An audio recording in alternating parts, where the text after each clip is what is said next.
સુરતથી જ 600 કરોડની ચાંદીના વેચાણ કૌભાંડનો પર્દાફાશ થયો છે। 3 વર્ષમાં શૂન્ય ટેક્સ સાથે કરોડોના ટર્નઓવરનો પર્દાફાશ થયો। ચાંદી વેચાણ આ કૌભાંડમાં જ્વેલર્સ યતીન શાહની ધરપકડ કરાઈ છે। ડીજીજીઆઈએ ભાગડ વિસ્તારમાં આ મોટી કાર્યવાહી કરી। મેસર સુમતિ સિરવલ પરથી આ બિનહિસાબી વ્યવહારોનો ખુલાસો થયો છે। લાલ ડાયરીમાંથી કાચા કારોબારના પુરાવા મળ્યા। 3% જીએસટી લેખે અંદાજે 18 કરોડની કરચોરીનો આરોપ છે। ચાંદીમાં ભાવ વધારાનો ગેરલાભ ઉઠાવ્યાની શંકા અને મોટાભાગના જ્વેલર્સ સાથેના કનેક્શનની તપાસ પણ તેજ કરવામાં આવી। વધુ વિગતો મેળવીએ સંવાદદાતા ધનરાજ બાગલે આપણી સાથે જોડાયા છે। ધનરાજ, આ 600 કરોડની ચાંદીના વેચાણ કૌભાંડનો પર્દાફાશ થયો છે। કોણ કોણ સામેલ ને શું વિગતો?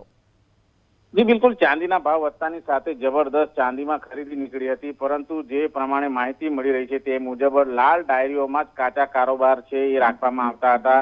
એના પુરાવા મળ્યા છે। એની સાથોસાથ 3% લેખે જીએસટી ને અંદાજે 18 કરોડ રૂપિયાની કરચોરી છે એ અત્યારે હાલ ચોરી થઈ હોવાનો અત્યારે હાલ આક્ષેપ કરવામાં આવે છે। ત્યારે સુરતમાં 600 કરોડથી વધુના ચાંદીના વેચાણમાં કૌભાંડ અત્યારે હાલ સામે આવી રહ્યું છે। ત્યારે ડીજીજીઆઈ દ્વારા કાર્યવાહી હાથ ધરવામાં આવી છે। ભાગડ વિસ્તારની અંદર સર્ચ ઓપરેશન હાથ ધરવામાં આવ્યું હતું। 3 વર્ષમાં શૂન્ય ટેક્સ સાથે કરોડો રૂપિયાનું ટર્નઓવર છે બહાર આવ્યું છે।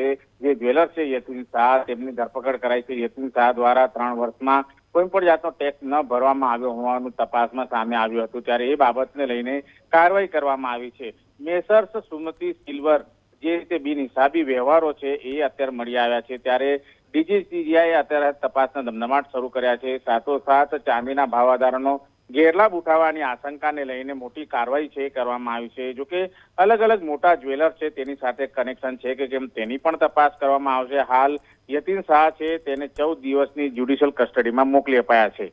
જી આભાર આપનો આ માહિતી માટે।